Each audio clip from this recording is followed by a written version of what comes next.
Hello, everyone. I know it's been a while since I put any content on my channel, but please bear with my voice. I'm kind of getting over a cold here. What I want to talk about today is basically anti-Cant devices. So, we're going to run through to each one of them, and these are all, shall we say, purchase. There's no sponsors or anything like that, but I just want to give you a general idea how these um, not only how the cant works, but the plus and minuses that I have experienced. These are all my opinions, as always. Okay, so the first one I want to talk about is these bubble levels here. They're very inexpensive. You mount them on the scope, or in some cases, on the railing, Picatinny railing on your rifle. These are great. Again, they're very inexpensive. As you can see, the little bubble just have to center it. The downside to it is basically when you're under the clock and you need to make sure your cant is leveled, per se, you end up just trying to play around with it just to make sure it's within the center line. Okay. So those are one of the big things that is the big thing about these little bubble levels. But I do have to mention that this is a great backup just in case your electronic anti-cant device fails. Okay. They do have bubble levels built into some of these scope rings, and from what I've found is they're too small and they're really hard to, shall we say, level. And I've tested this with a machinist bubble level itself, which is fairly accurate, and they tend to be a little bit off. So I don't really rely on any type of bubble level onto a scope mount. So putting these things aside, now we're going to talk about these electronic ones, which it's growing in popularity. So the first one I want to talk about is the MDT level. This has been out for a while, so no need to go over the features and functionality of it.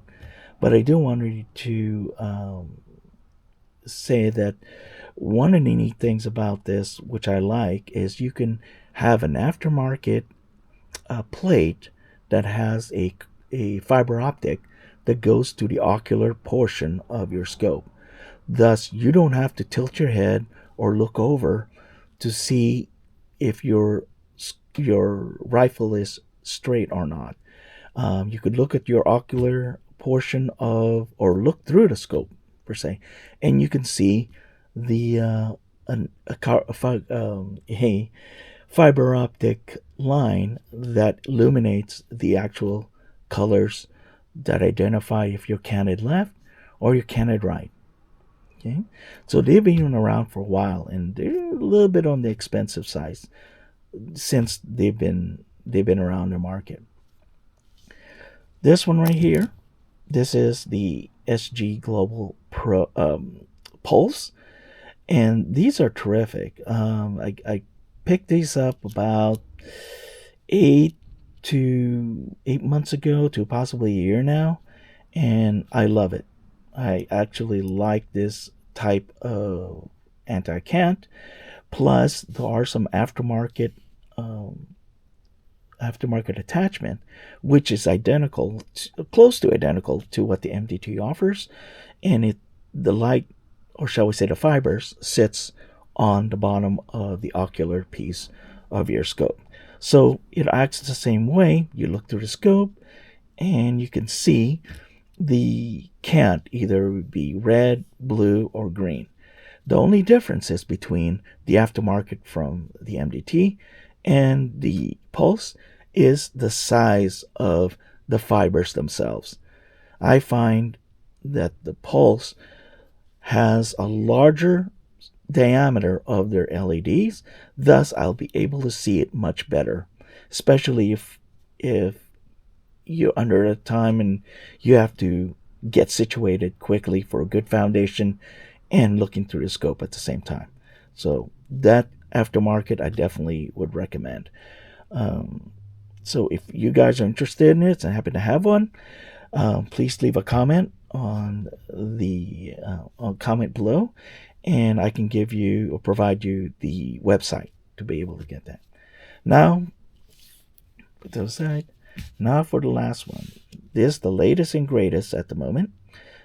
For now, because you never know, competition will always grow in technologies as too. This is the HG Pulse Pro. Now this thing is just wild. Way too much information for me. I have not played with this, honestly.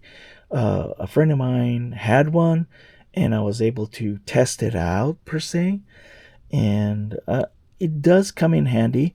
It does come with a four bright LED lights to show your cant itself. And there's several information and feature options that this thing provided.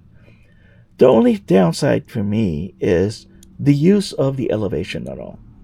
I'd rather prefer to have nice big numbers either on my current scope, which is the Burris XT Pro with the large rideable turret, or you can always have a battle board that you could just ride in your dope. I believe that's much faster than looking through this small screen itself. As far as other optional items, it does come with, you can buy the optional LED, which again, it's similar to the Pulse and to the MDT that sits right underneath the ocular eyepiece, and it will tell you if you're canted left or right, for that matter.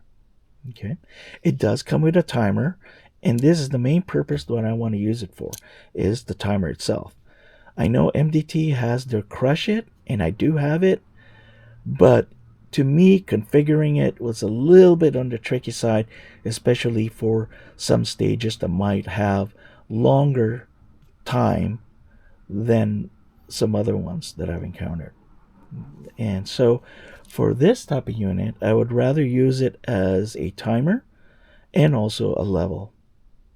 Okay, so the only downside to this too, again, it's much bigger than the Pulse, and it's about the same price as the MDT, fairly close. Actually, this might cost a little bit more, but anyhow, they are a little bit more on the expensive side. Okay, so out of all this, what do I recommend that I've used in the 3 years that I've been doing PRS? What I would go is this: the SG Global. I like this unit itself just because it's absolutely bright, and also with that optional aftermarket unit that connects underneath the ocular, it is extremely bright. And based off of my testing here, when I got this, it's a lot brighter than the LED version of this. So for me, there's no other choice out there. I definitely like this much better. And if I'm worried about the timing feature here, I could always use the Crush It or some other way that I can have a timer. I don't know. I've seen people use kitchen timers itself. Hey, it works for them. Awesome. Okay? But I do recommend, irregardless on whatever type of electronic level you may have for anti-cant device, I would strongly recommend to also have some sort of bubble level, just in case this fails, either by battery or something else. You always have a backup to be able to keep that rifle straight. Okay. Well, thank you so much for listening here. Hopefully, you please subscribe so it allows me to encourage myself to do a lot more content. I do have some more in the works, so I will see you soon.